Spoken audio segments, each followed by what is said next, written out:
तो ये जो आवर्त बीजी पौधे होते हैं, सहचर्या कोशिकाएं सिर्फ आवर्त बीजी पौधे यानी कि एंजियोस्पर्म्स में पाई जाती है। वहीं जो कोको और जो चॉकलेट होती है हमें झाड़ियों जैसे पौधों से प्राप्त होती है। इसके बाद में मनुष्य में जो पानी की मात्रा होती है वो 80 से 60 से 80% के लगभग होती है।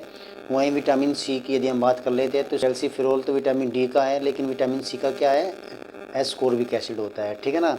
चलिए वहीं हम बात कर लेते हैं कि कोशिका में जो सबसे बड़ा अंग कोशिकांग होता है वो क्या होता है, गोल्जी काय होता है, जिसको हम गोल्जी बॉडी भी कहते हैं, और कैमिलो गोल्जी ने जिसकी खोज करी थी। ठीक है ना। वहीं प्रकाश संश्लेषण के लिए पौधों में क्लोरोप्लास्ट नामक एक क्या होता है, पिगमेंट होता है, जिसकी वजह से वो जो कि सूर्य के प्रकाश को ट्रैप करने का कार्य करता है। ठीक है ना। तो वो हमारा क्या है, क्लोरोप्लास्ट है, और क्लोरोप्लास्ट के अंदर मैग्नीशियम पाया जाता है, जिसकी वजह से उसका रंग हरा होता है। ठीक है ना। और एकमात्र हम कह सकते हैं यदि हमें जंतु कोशिका और पादप कोशिका को पहचानना है तो उसमें कौन सा एक कोशिकांग सबसे अहम होता है, तो वो क्लोरोप्लास्ट यानी कि हरित लवक होता है। ठीक है ना।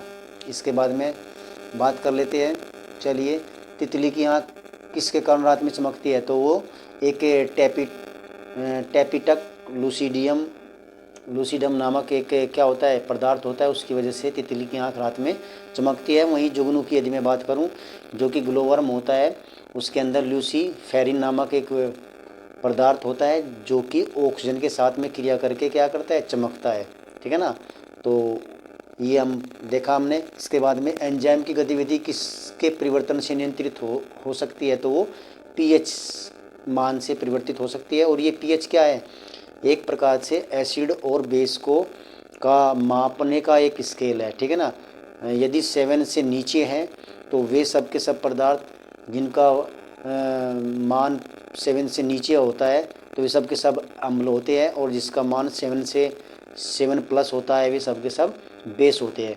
और जिसकी वैल्यू 7 होती है वो ना एसिड होता ना बेस होता है, वो उदासीन कहलाता है।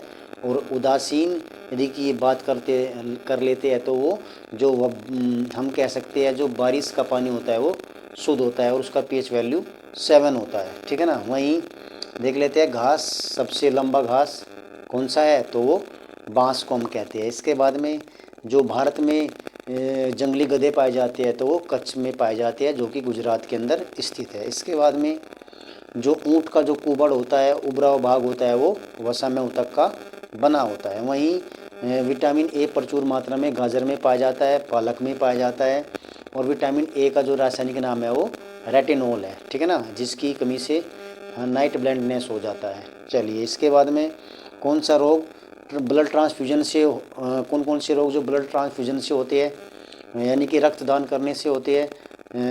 यदि एक व्यक्ति को हेपेटाइटिस है, HIV पॉजिटिव है, या फिर मलेरिया है, तो जिसको भी वो ब्लड डोनेट करेगा उसको भी हो सकते हैं, हो सकते नहीं हो जाते हैं। इसके बाद में हम कह सकते हैं हमारे आहार में आयोडीन की मात्रा यदि कम रह जाती है तो हमें गला घोटू या फिर घेंगा रोग हो जाता है, जिसमें हमारी टॉन्सिल्स फूल जाती है। इसके बाद में अगला क्वेश्चन आता है कि उत्तेजना शरीर में कौन सा हार्मोन्स करता है, तो वो एड्रेनलिन एक हार्मोन्स होता है जो कि एड्रेनलिन ग्रंथि से स्रावित होता है, वहाँ से निकलता है। ठीक है। तो चलिए, इसके बाद में मानव शरीर का सबसे बड़ा अंग कौन सा होता है, तो वो मानव शरीर का सबसे बड़ा अंग हमारी त्वचा होती है, और सबसे बड़ी ग्रंथि कौन सी होती है, वो यकृत होती है। वहीं हीमोफीलिया एक अनुवांशिक रोग है जो एक पीढ़ी से दूसरी पीढ़ी में जाता है। ठीक है ना। और हीमोफीलिया में क्या होता है, हीमोफीलिया में व्यक्ति का यदि कट लग जाए तो उसका जब तक पूरा ब्लड बाहर नहीं निकलता तब तक रुधिर निकलता रहता है। ठीक है ना। तो इस रोग को हम क्या कहते हैं, हीमोफीलिया रोग कह देते हैं। ठीक है। इसके बाद अगला क्वेश्चन हमारा आ जाता है कि आलू की आँखें उपयोगी होती है, यानी कि जो पर होती है आलू के ऊपर उसे वो उपयोगी है, वो कायिक प्रवर्धन के लिए यानी कि वेजिटेटिव प्रोपोगेशन के लिए वो उपयोगी होता है। और हमने पिछली वीडियो में भी बात करी थी, जो आलू होता है वो तना होता है और तना इसलिए कहलाता है हालांकि मिट्टी के अंदर होता है, लेकिन उसके ऊपर पर्वसंधियाँ पाई जाती है जहाँ से कि नया पौधा उगता है। ठीक है ना, तो ये वही क्वेश्चन है।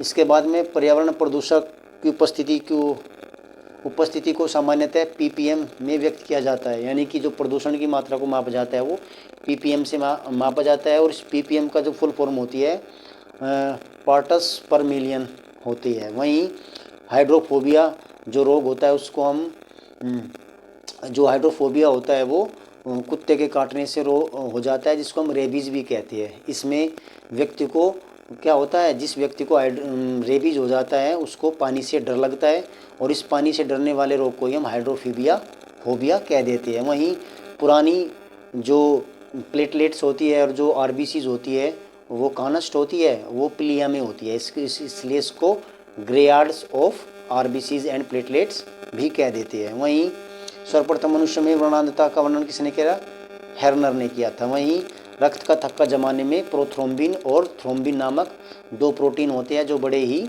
महत्वपूर्ण होते हैं, और विटामिन के कारण ही थक्का रुधिर का जमता है। ठीक है ना, तो चलिए इसके बाद क्लोरोफिल में क्या होता है, तो मैग्नीशियम होता है। ठीक है ना, जिसकी वजह से क्लोरोफिल का कलर कैसा होता है, आपका ग्रीन होता है। ठीक है ना, क्लोरोफिल हम कह सकते हैं किसमें होता है, क्लोरोप्लास्ट में होता है, और क्लोरोप्लास्ट केवल पादप कोशिकाओं में पाया जाता है। चलिए वहीं देख लेंगे लाल रुधिर कणिकाओं का जो जीवन काल होता है वो 120 दिन का होता है, और इसकी उत्पत्ति कहाँ से होती है, यानी कि ये जो अस्थिमज्जा होती है वहाँ पर इसकी क्या होती है, निर्माण होता है। ठीक है ना, अस्थिमज्जा जो शरीर की जो सबसे लंबी हड्डियाँ होती है ना, उनके मिडिल में अस्थिमज्जा पाई जाती है, और वहीं पे क्या होता है, लाल रुधिर कणिकाओं का निर्माण होता है। ठीक है, वहीं सपाट अस्थियाँ कहाँ होती है, तो वो हमारी खोपड़ी में होती है, स्कल में होती है। ठीक है, इसके बाद में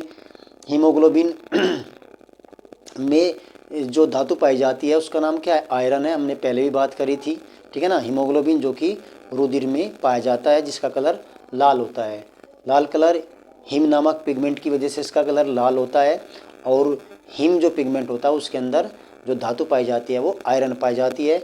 और जिस व्यक्ति के अंदर हीमोग्लोबिन की कमी होती है उस व्यक्ति को अनीमिया रोग हो जाता है, और अनीमिया रोग को दूर करने के लिए हमें आयरन की गोलियां खानी पड़ती है।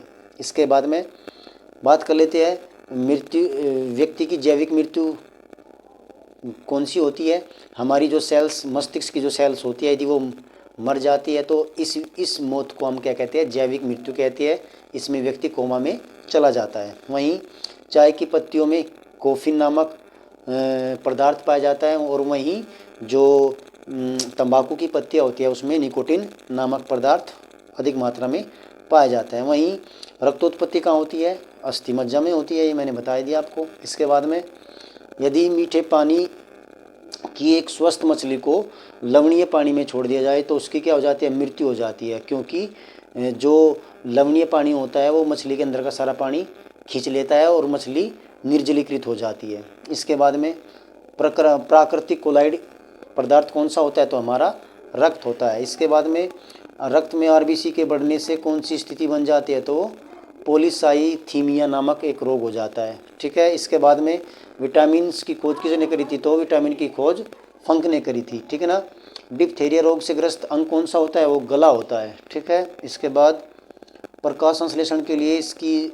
ज़रूरत होती है, तो प्रकाश संश्लेषण के लिए हमें सन की, इसके बाद में वायु वो किसकी, जल की, और क्लोरोफिल नामक पिगमेंट की आवश्यकता होती है। ठीक है, इसके बाद में सर्वग्राही यदि कोई ब्लड होता है तो उसको हम AB कहते हैं, और सर्वदाता ब्लड ग्रुप O को कहते हैं।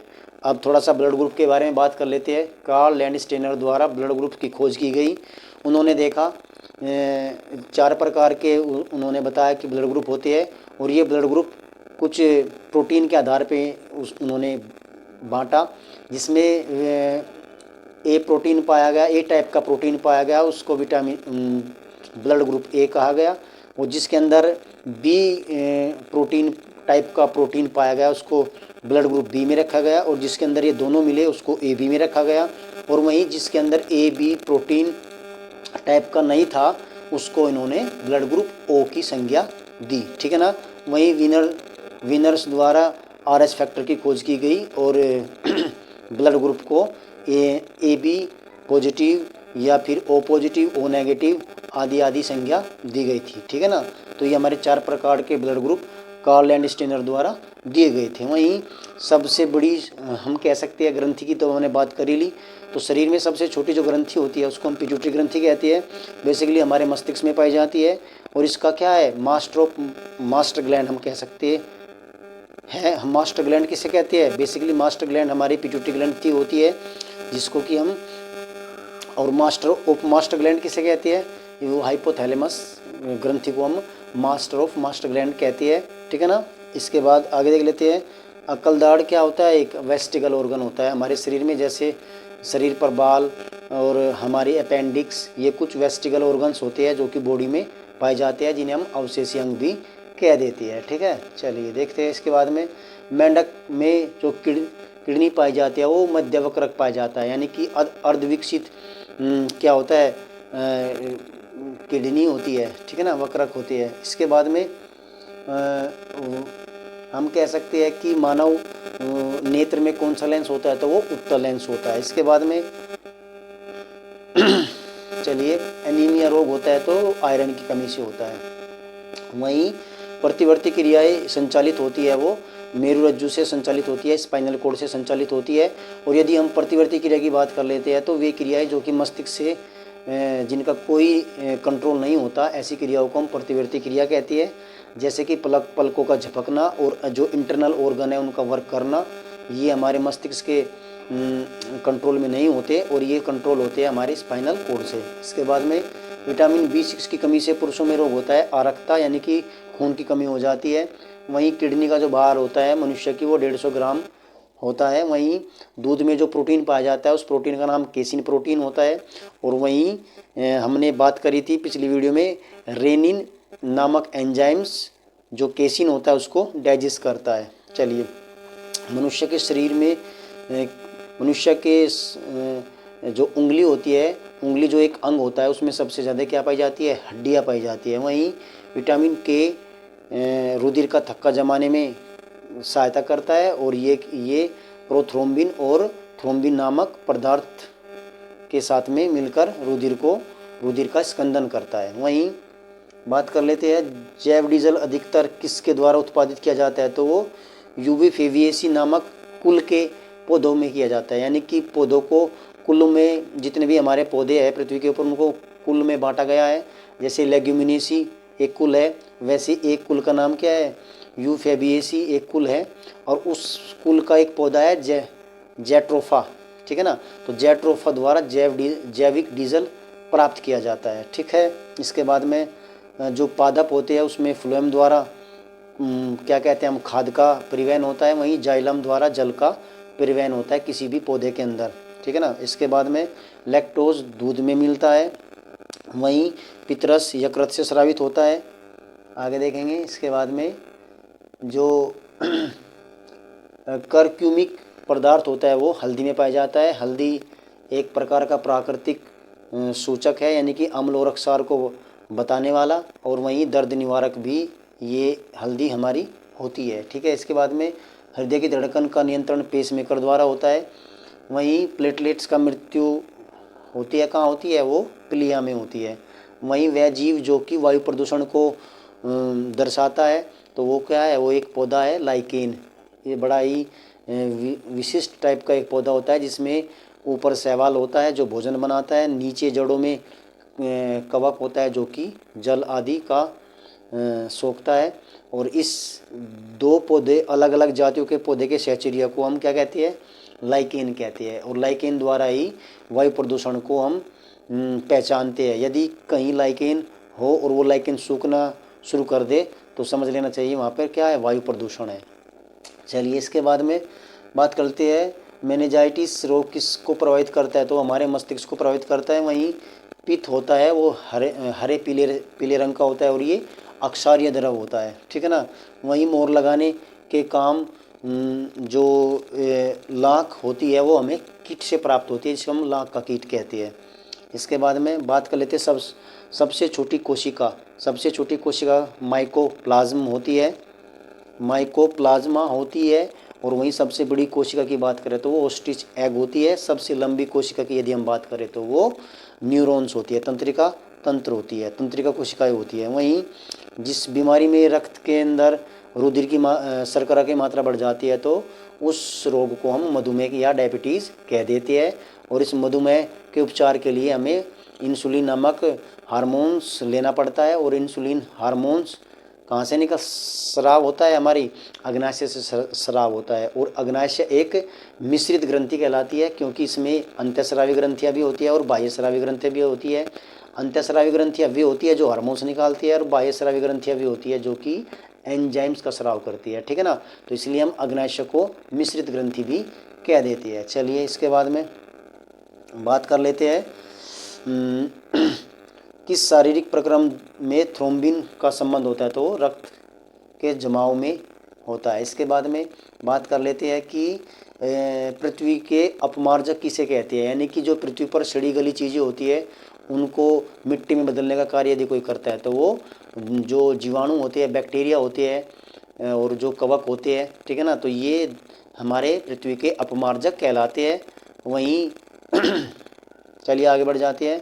इसके बाद में अल्जाइमर एक बीमारी होती है, ये मस्तिष्क की बीमारी है जिसमें व्यक्ति को भूलने की बीमारी हो जाती है। वहीं मेंढक के हृदय में 3 चैम्बर होते हैं, 3 कक्ष होते हैं। जितने भी उभयचर जंतु होते हैं जैसे कि क्रोकोडाइल, तो उनके हृदय में 3 चैम्बर होते हैं। और यदि मनुष्य की बात करें तो मनुष्य के हृदय में 4 चैम्बर होते हैं, ठीक है ना। इसके बाद में बात कर लेते हैं कोलेस्ट्रॉल किस में नहीं होता, तो ग्राउंड ऑयल में नहीं होता, ठीक है ना। मानव शरीर में रक्त की अपर्याप्त आपूर्ति को कहती है इस्कीमिया। इसके बाद में प्रणाली नाम पद्धति पर अंतर्राष्ट्रीय आयोग किस वर्ष बैठा था, तो वो हम कह सकते हैं 1895 ईस्वी में ये आयोग बना था, ठीक है। वहीं सजीव को मूल अभिलक्षण क्या है, तो श्वसन है, यानी कि जो सांस ले रहा है वही क्या है, जीवित है। इसके बाद में चिकित्सा शास्त्र का जनक हिपोक्रेट्स को कहते हैं। वहीं हम कह सकते हैं मानव शरीर में सबसे कम समय तक जीवित रहने वाली कोशिका कहाँ की है, वो आहार नाल की है, यानी कि जो हमारी एलिमेंट्री कैनाल होती है उसमें सबसे कम समय तक कोशिकाएं, उसकी कोशिकाएं क्या रहती है, जीवित रहती है, ठीक है ना।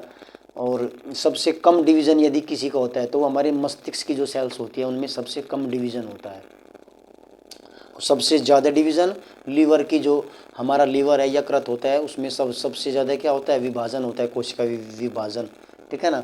तो चलिए आगे देख लेते हैं। इसके बाद में किसके लिए मधुमक्खी प्रयोग में लाई जाती है, तो मधुमक्खी पालन में मधुमक्खी का प्रयोग किया जाता है। और वहीं मधुमक्खी पालन को हम क्या कह देते हैं, एपीकल्चर कहते हैं, ठीक है ना।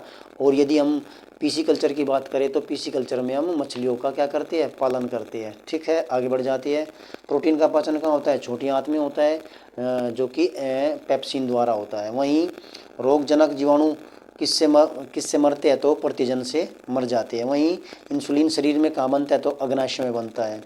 वहीं प्राणियों के वैज्ञानिक नाम लिखने में प्रयुक्त भाषा कौन सी होती है, लैटिन भाषा का प्रयोग किया गया है।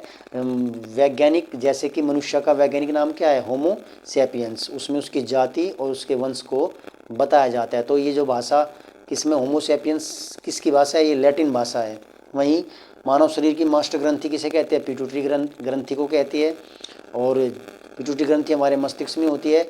और मास्टर ऑफ मास्टर ग्लैंड यानी कि हम कह सकते हैं हाइपोथैलेमस। चलिए वहीं बात कर लेते हैं नेक्स्ट। काकरोच जल में जीवित नहीं रह सकता क्योंकि उसके अंदर क्या होती है, ट्रैकिया होती है। इसके बाद ऑक्टोपस मर्दुकवची होता है।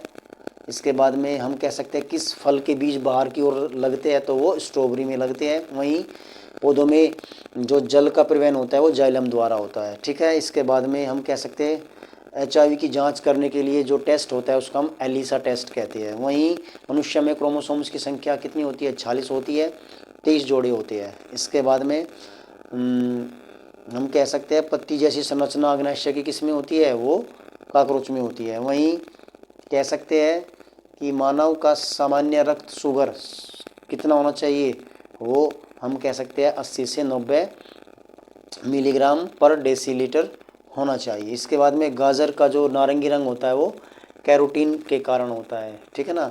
और वहीं पौधों का जो रिप्रोडक्टिव ऑर्गन होते हैं वे फ्लावर्स होते हैं, उसी में मेल और फीमेल दोनों रिप्रोडक्टिव ऑर्गन्स फ्लावर्स में होते हैं। वहीं अमरूद, अंगूर, शरीफा तथा मटर का जो भाग खाया जाता है उसको हम फलबित्ती कह देते हैं। इसके बाद में वानस्पतिक प्रजनन द्वारा एक ही पौधे से प्राप्त संतान को कहा जाता है वंशावली क्रम कहते हैं, ठीक है ना। इसके बाद में फर्मिटेशन से जो प्रोडक्ट बनता है उसको हम एल्कोहल कहते हैं, यानी कि जो किण्वन द्वारा, शर्करा के किण्वन द्वारा जो फाइनली जो प्रोडक्ट बनता है उसको हम क्या कहते हैं, एल्कोहल कहते हैं, एथेनॉल जिसे भी कह देती है।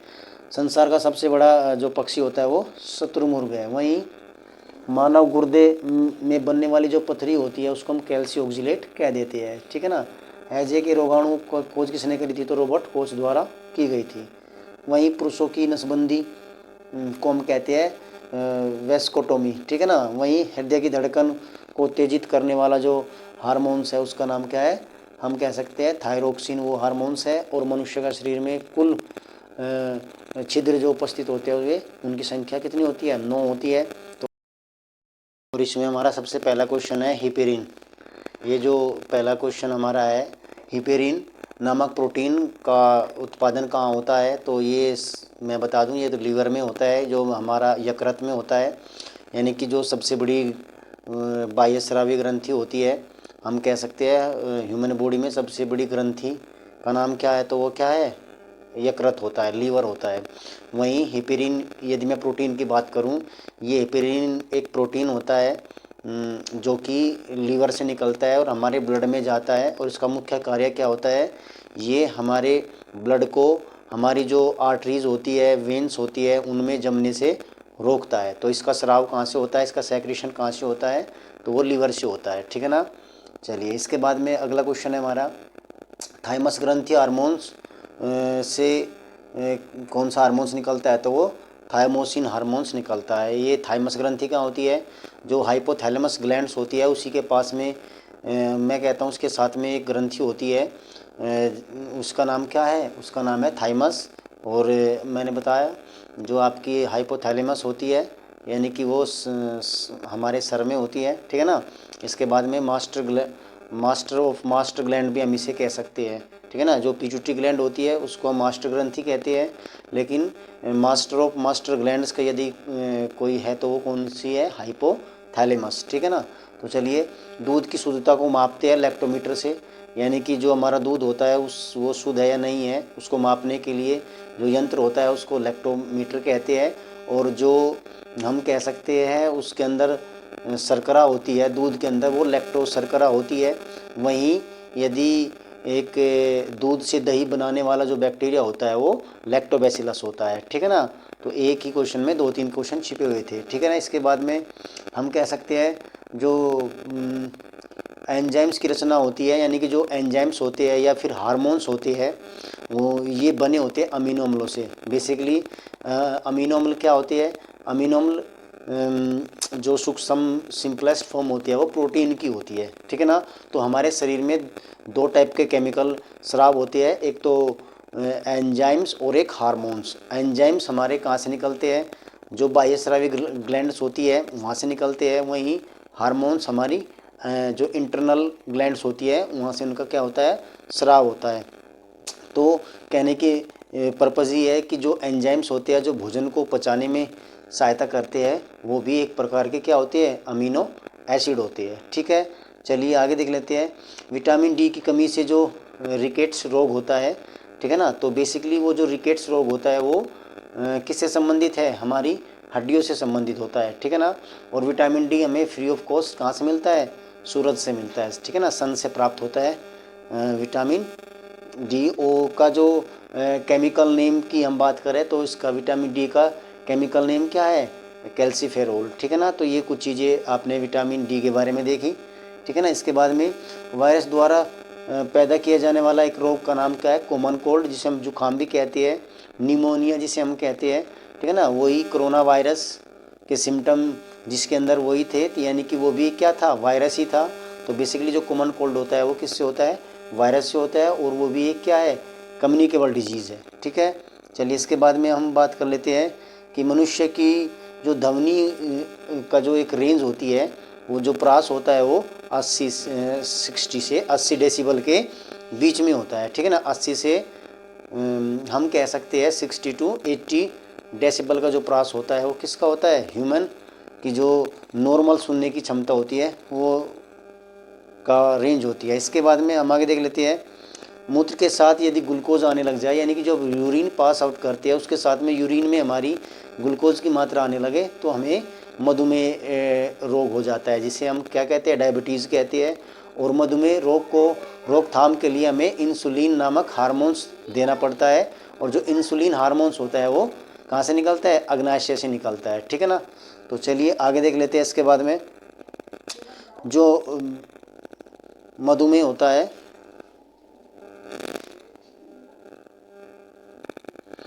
तो बेसिकली जो प्रेग्नेंट वुमेन होती है उनके अंदर जो आयरन की कमी होती है, ठीक है ना, उस रोग को हम क्या कहते हैं, उसमें दो चीज़ें, कैल्शियम की और आयरन की कमी होती है, ठीक है ना। इसके बाद में आगे देख लेते हैं, हीमोग्लोबिन की अधिकतम बंधुता होती है, यानी कि हीमोग्लोबिन की का जो वर्क होता है बॉडी में वो क्या होता है, ऑक्सीजन का प्रिवेंट करना होता है, यानी कि सबसे ज़्यादा जो हीमोग्लोबिन होता है, एचबी होता है, वो क्या करता है, ऑक्सीजन का प्रिवेंट करता है, ठीक है ना।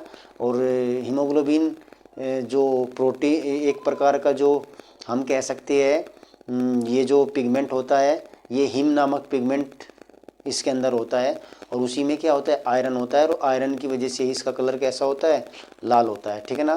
तो ये हीमोग्लोबिन से संबंधित कुछ चीज़ें थी, यानी कि जो हीमोग्लोबिन होता है वो उसका बेसिकली जो फंक्शन होता है वो ऑक्सीजन को पूरे शरीर में पहुंचाने का होता है। वहीं इसमें हिम नामक क्या होता है, प्रोटीन होता है, ठीक है ना, जिसके अंदर क्या पाया जाता है, आयरन पाया जाता है, ठीक है। तो चलिए इसके बाद में वही देख लेते हैं। अगला क्वेश्चन हमारा आ जाता है कि पाचन क्रिया में प्रोटीन किससे बनता है, यानी कि किसका एक प्रोडक्ट होता है। तो बेसिकली अमीनो एसिड्स का, ये पहले भी हमारी बात हो चुकी है, और हमारे शरीर में टोटल 20 क्या होती है, अमीनो अम्ल होते हैं, ठीक है ना। वहीं खाद्य श्रृंखला किस में पाई जाती है, बेसिकली जो खाद्य श्रृंखला होती है वो हमारे जो परितंत्र होते हैं, इकोसिस्टम हमारे चारों ओर होता है, उसी में पाया जाता है, चाहे वो समुद्री परितंत्र हो, चाहे वो वन परितंत्र हो, या फिर कोई तालाब का परितंत्र हो, ठीक है ना। और जो एक्वाटिक इकोसिस्टम होता है वो सबसे बड़ा एक्वाटिक इकोसिस्टम होता है, ठीक है ना। चलिए, रक्त में पाई जाने वाली धातु कौन सी होती है, तो अभी हमने देखा आयरन होता है। आयरन की कमी से एनीमिया रोग हो जाता है, ठीक है ना, जो कि अक्सर जो प्रेग्नेंट लेडी होती है उनमें देखा जाता है, एनीमिया की कमी, एनीमिया रोग हो जाता है, और उनमें खून की कमी हो जाती है, इसीलिए उनको आयरन की गोलियाँ खिलानी पड़ती है, ठीक है ना। इसके बाद में सहचर कोशिकाएं, यानी कि जो कंपेनियन सेल्स होती है वो बेसिकली एंजियोस्पर्म्स में पाई जाती है, जो हम कह सकते हैं आवर्तबीजी पौधे होते हैं। तो आज के लिए बस ये साइंस के क्वेश्चन इतने ही रखेंगे, और इस वीडियो को हम जारी रखेंगे। अपनी नेक्स्ट वीडियो में हम आगे के क्वेश्चन लेके आएंगे, और लगभग 1000 क्वेश्चन हम इसमें कवर करने वाले हैं। तो आज के लिए बस इतना ही काफ़ी है। Thank you very much.